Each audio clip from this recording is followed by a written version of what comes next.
What is going on, alpha males?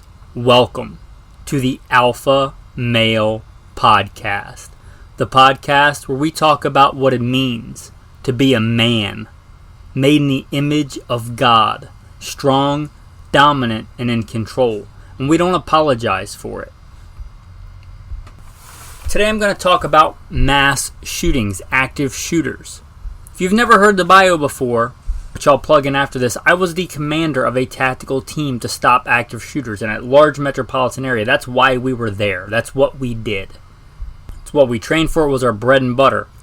And I thought for sure that I had done an episode, either here or on Gunfighter Life, on active shooter response. But I had not. So I thought it seemed fairly topical.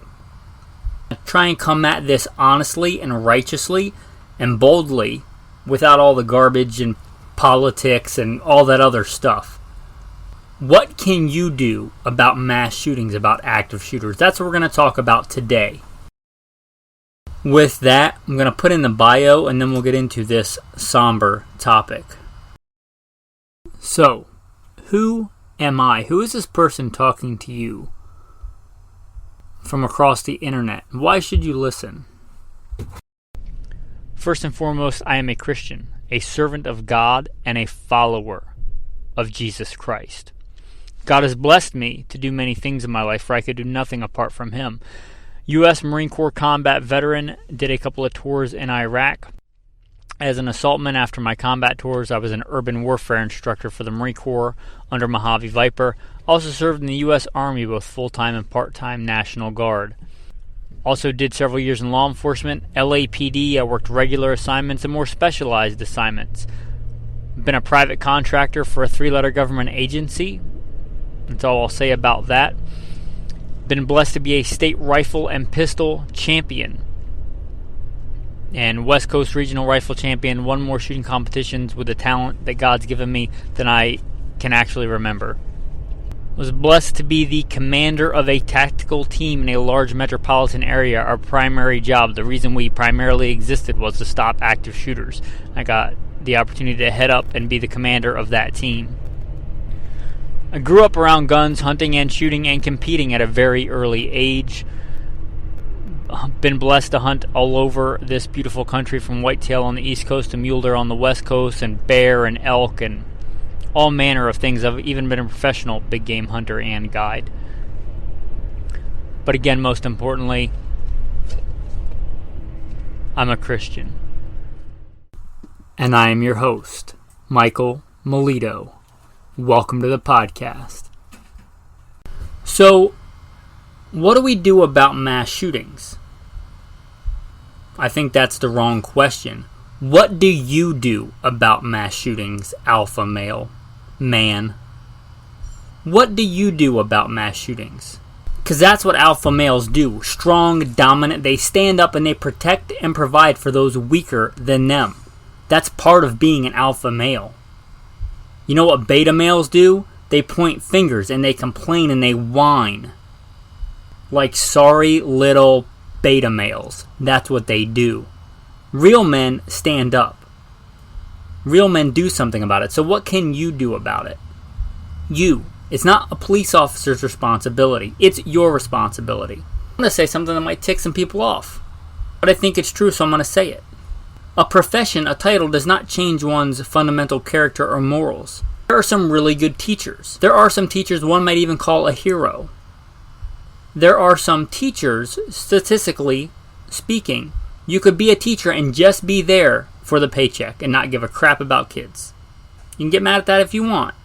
Someone could have the title of a priest and be a child molester.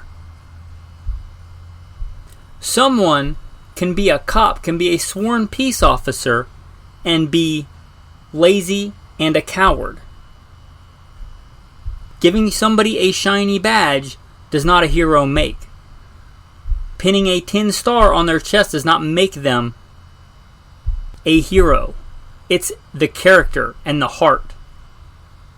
And this is coming from somebody that was a police officer. I was LAPD. I worked regular assignments. Some pretty specialized assignments.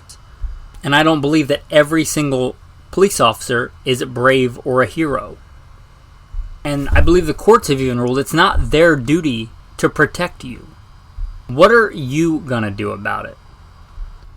So I just tried to look at some stats, and you'd think it would be an easy statistic to find, but I guess maybe not something you want the general population to know. But I looked and I went with the high estimate that I saw twice, two different sources, of what percentage or how many police officers there were in the United States. I was trying to find what the percentage is of the U.S. population or police officers. Going with the current population that I saw and 660,000, you can verify all this for yourself. I was thinking in the neighborhood of 1%. It's not even close to 1%. It's 0.19. So call it 0.2%. Think about that. Think about that. Think about how long. Give me what you think. How long you think it would take if you needed police help right now. Right now. And you dialed 911 right now. How long do you think it would take for them to get there? I'm going to say if you're guessing under 15 minutes, you're very, very generous. I would say it's usually 15 minutes and usually far more than that. How many people can an evil person with evil in their heart kill in 15 minutes? Kind of as many people as are there, right? As many as they want, really. I respect the hard job the police officers had. I was a sworn peace officer. I worked some of the nastiest streets in the country. I know it's a hard job. If you think they're going to be there the second you need them, you're kidding yourself. It's your responsibility. I don't know what percentage of the U.S. population are armed concealed carriers, but I know what it should be. And I'm not going to say 100% because some men are pacifists, and I'm not going to knock that. Like the guy that movie Hacksaw Ridge was based on. He did a lot of good, and I would never call that man a coward. If that's not you, there are some other reasons legitimately. Let's say you're suffer from some kind of mental disability, right? I'm not going to put that down. Those men maybe get a pass. Some men, sadly, I think are actually men and they're deemed for whatever reason to be too young. I'm going to say I joined the Marine Corps at 17. But anyway, disregarding those numbers, the vast majority of men, why are you not armed? Why do you not have a weapon on you?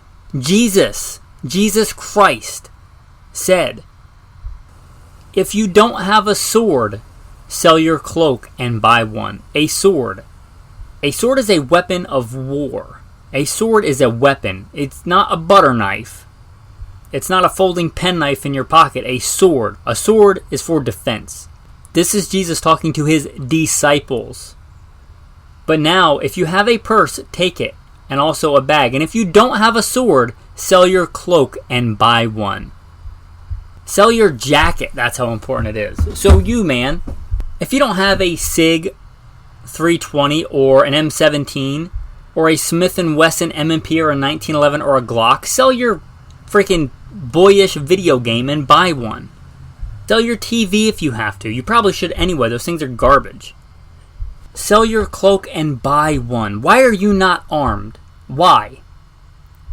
You might say, oh, it's hard to get a concealed carry permit. You know how hard it is to get one in California? Yeah, I do. I used to live there. I left. Have you even tried to get a concealed carry permit in California? You might get turned down, but if you haven't tried, you see where I'm going with that. Do you have a sidearm? Do you carry it? I was just doing manual labor today. Picked up a manual labor job to help out financially. Been doing this podcast full time, and by God's grace it's been growing. But the money's not exactly rolling in, which is fine.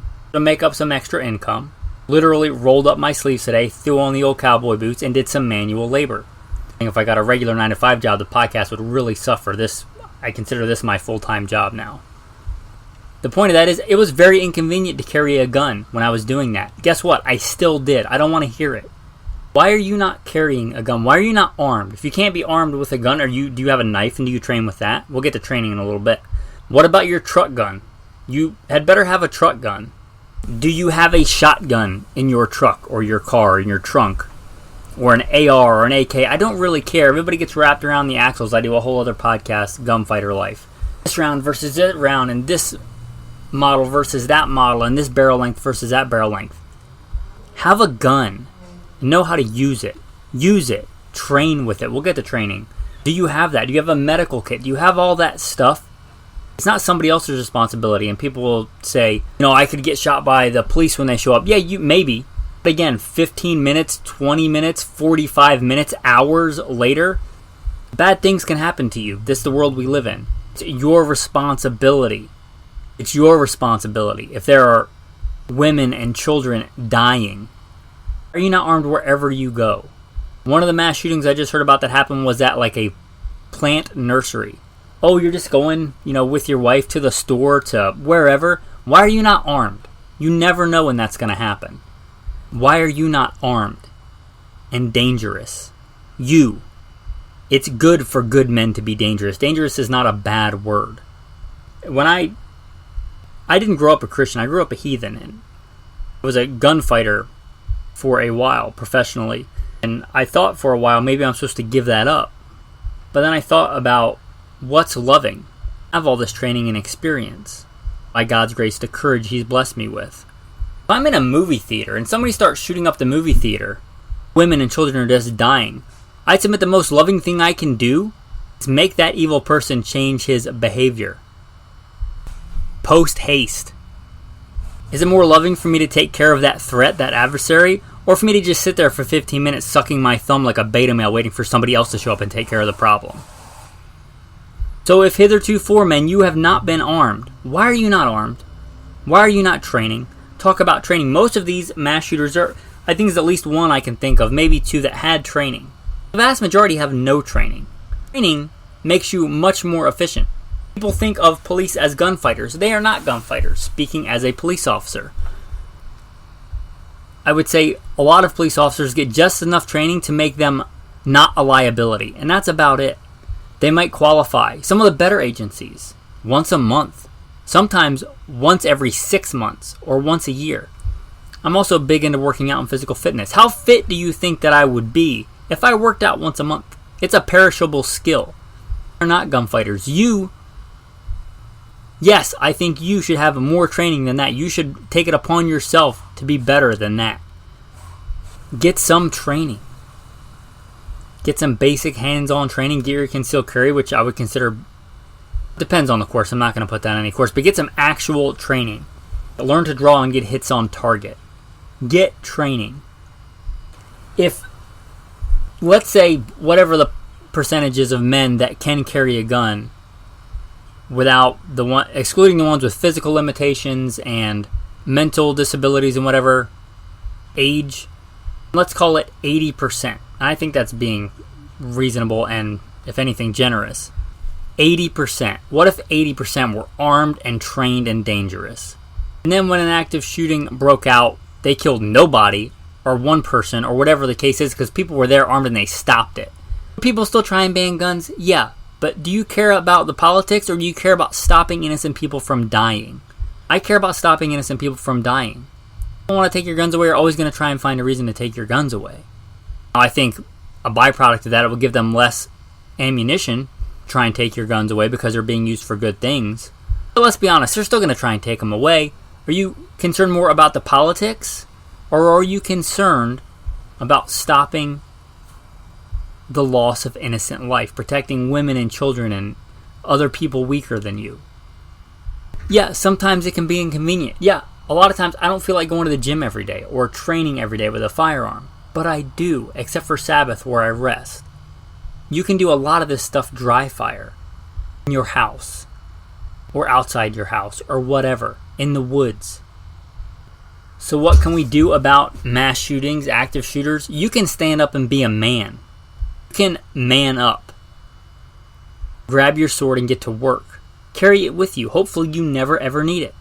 I would be just fine if I was never in another armed confrontation in my entire life. I would be fine with that. I have seen more carnage and bloodshed in my life than I care to ever remember. But if I have to, I'll change somebody's behavior. And that's the attitude you should have. If you really can't have a gun, and some people really, for whatever reason, maybe they can't. Can you be armed with something else? Yeah, it would suck to go against somebody with a gun, with a chair or a club or whatever. I certainly hope if you're listening to the podcast, you carry a knife every day. I would hate to go against a guy with an AK with a knife. But if that's what I had, I hope by God's grace I'd have the courage to man up and get it done. Stop making excuses. Do what you can. Be a man. Harkening back to a mass shooting that was not that long ago where it was in a school. Everybody was pointing fingers. Why did the police do this? Why didn't they do that? You're telling me there was not a grown man, any of those grown adult men teachers in that building, or any adult male there, just thought it was okay to, and every single one of them thought it was just okay to be armed and just stand idly by and do nothing? There wasn't a single courageous armed man in that entire school. To me, that's one of the biggest failures. You can point fingers at police all you want. Giving somebody a badge does not a hero make. It's a shiny piece of metal. It changes nothing about character. Why don't you do something about it? Be more diligent. You already conceal carry every day. Good. How's your truck gun? You maintained it lately? You make sure it's zeroed lately? Have you dry fired with it lately? You get what I'm saying. Be prepared. I'm going to get into a little bit more firearm specific stuff. I want this to come out on Alpha Male Podcast because hopefully it gets people into carrying a gun. I do a whole other podcast called Gunfighter Life. Go listen to that on any other topic you want, on truck guns, on new gun owners, on all kinds of minutia on guns. But I'm going to transition to some gun stuff here. So if this doesn't apply to you, you live in France or whatever, I really appreciate and I'm humbled that you listen. I know there are quite a few listeners from France, which I'm very humbled by. And if you can, be armed. If you're going to take that next step, if you already are armed, take the necessary steps to get your proper documentation, get your stamp of approval from the magistrate or whatever it is. Go to the range, make sure you're comfortable with that gun. Your firearm safety rules. Practice the fundamentals. And always strive to master the fundamentals. It's a lifelong struggle. It's not a one and done. It's a perishable skill. It's kind of like being in shape, being fit. You don't just get fit. You are fit and you maintain fitness.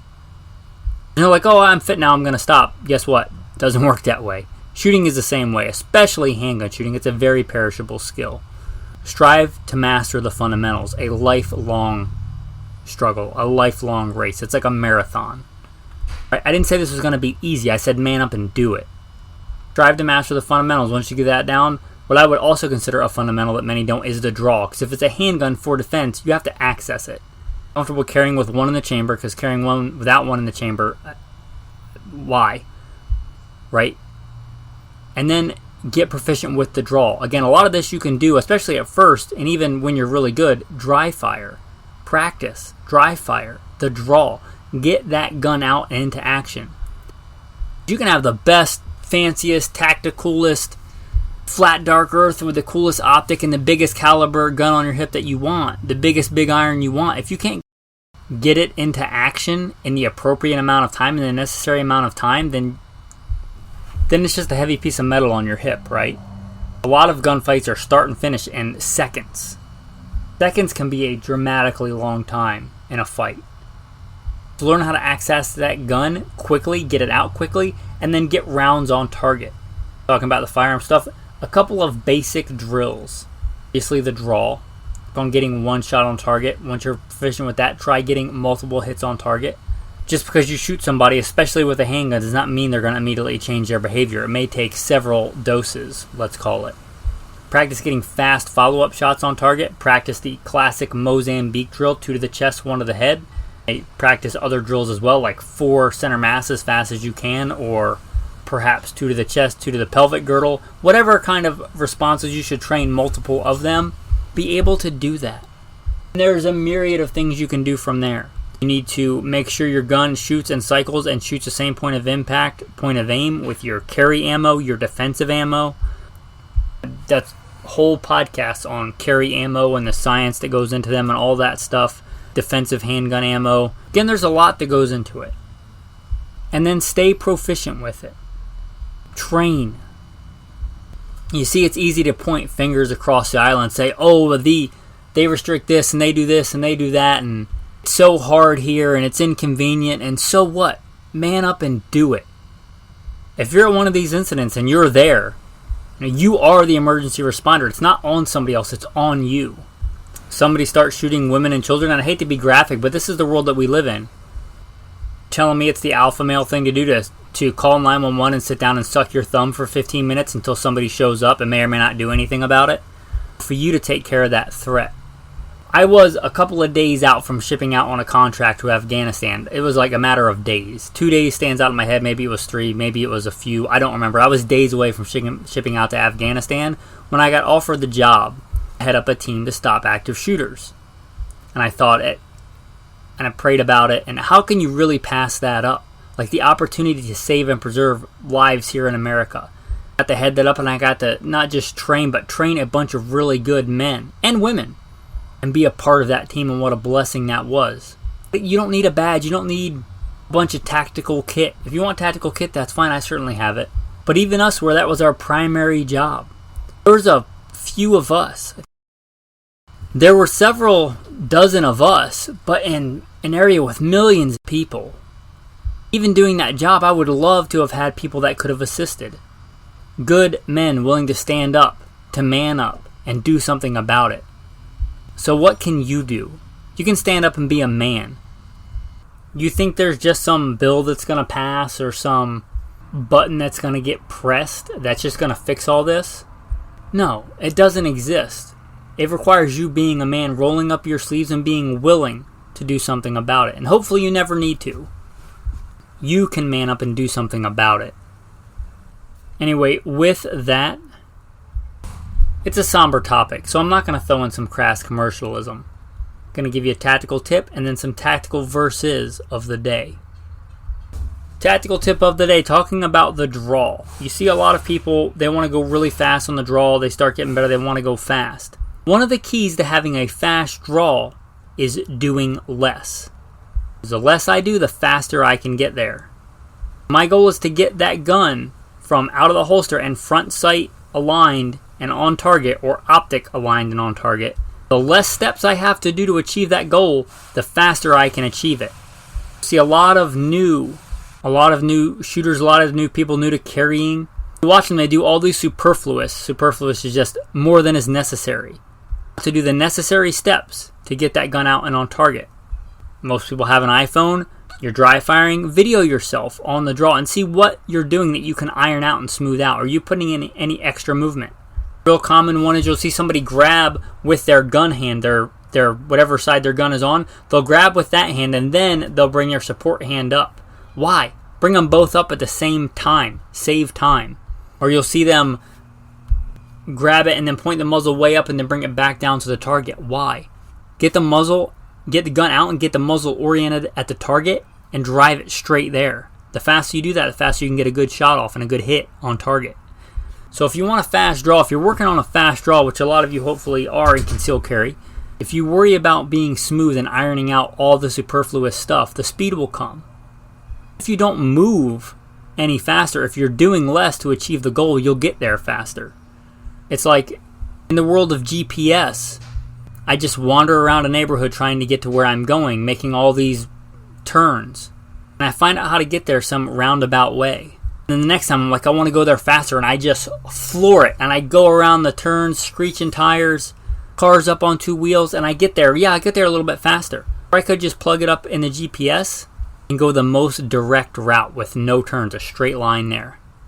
Maybe 1 turn instead of 5 turns. You get the idea? Same thing in your draw. Be efficient. Some tactical verses of the day. Blessed be the Lord my rock, who trains my hands for war and my fingers for battle. Psalm 144.